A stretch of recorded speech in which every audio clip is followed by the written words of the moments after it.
how Kawaki ended up on the wrong side and what Boruto did to get him back. This video is the first part of my Timeskip Arc Prediction series. Today we'll be throwing some light on the assumptions about the fallout between Boruto and Kawaki, from the reckless decision making to the ultimate downfall of the Red Karma wielder. This video will cover it all, so subscribe if you love this type of content and let's begin.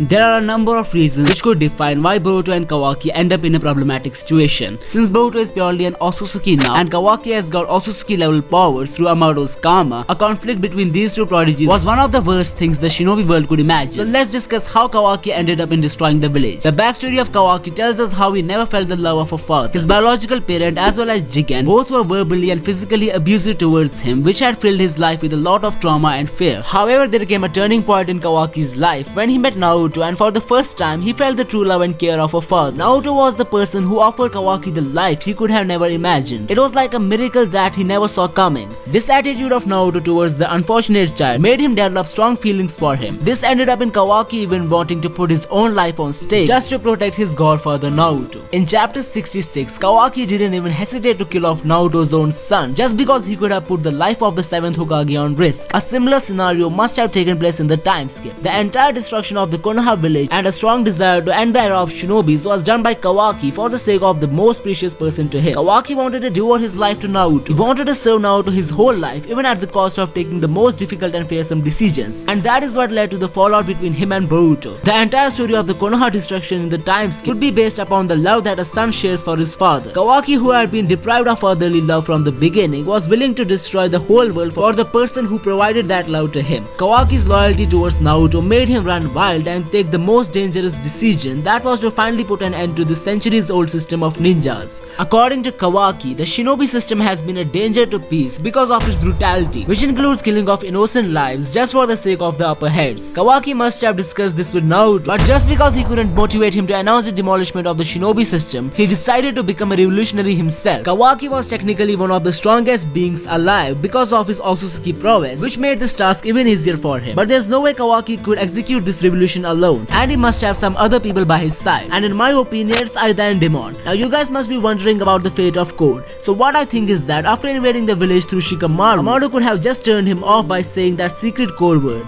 just like what he did with Delta earlier in the series. But this raises the question that how Kawaki would meet Eida if Code is gone for good. Well, what I think is that Eida would ask Code to bring Kawaki to her first and to deal with Amado later. After Kawaki and Eida would meet, they could either have some really worth watching chemistry, or it could be just Eida helping Kawaki just because she craves his love, and that could really work out for the plot. However, in this way, when Kawaki teams up with Eida, he will most likely need to eliminate the old scientist Amado in order to win Eida's trust. So after the revolutionary trio is formed, it could mark the beginning of the times. In simple terms, Kawaki's plan was to send all the citizens to his own dimension, where they would start a new life without the ninja traditions. I doubt Kawaki would be willing to start everything from scratch, so chances are his dimension could have some advanced technology. A world without shinobis was Kawaki's vision of eternal peace. But the only person who could become a hurdle in his revolution was Boruto. Boruto wanted to preserve the shinobi system, and he could have been suggested for a reformation, but Kawaki must have refused, which will ultimately end up in a major conflict between the Karma brothers. Moreover, there is one more thing that will be revealed to us simultaneously when these events will be taking place, and that is the awakening of the Jougan. So long story short, as foretold by Toneri, Boruto's eye will become the star of hope. So chances are when Kawaki begins his first phase of revolution by sending Naruto and all the other civilians to the new dimension, the Jougan could reappear in Boruto's eyes. Now Boruto wearing Sasuke's outfit could be a hint that he trained with Sasuke before his fight with Kawaki, and since Momoshiki's soul still resides inside of him, I think he is the one who will reveal the secret of the Jougan to Boruto. After getting to know about the power of his right eye, Boruto's mission would be to revert Kawaki back on the right path. The power levels of Boruto and Kawaki combined could surpass the entire shinobi world, so Sasuke would tell Boruto to take on Kawaki himself because there is no one else who could do it. Mitsuki and Sarada would most likely go against Eida and Daemon. A major hint suggesting that is Mitsuki's Otsutsuki resemblance, Eida and their brothers' Otsutsuki powers, and the pattern of Sarada's yet to be seen Mangekyou Sharingan contrasting with Eida's Senringan. The fate of Sasuke is either straightforward or some pesky mystery that is yet to be unveiled. Now Sasuke could be dead since Boruto is using his stuff, but if we think about the bigger picture, maybe Sasuke would fake his death in order to gather some information, but he could later have a sacrifice for the shinobi world that will be discussed in the next part of this video. So after all the harsh training and some big brain stuff by the student-teacher duo, the battle of the prologue scene will finally take place. Boruto would try his level best to bring back Kawaki back to the right side with the talk no jutsu,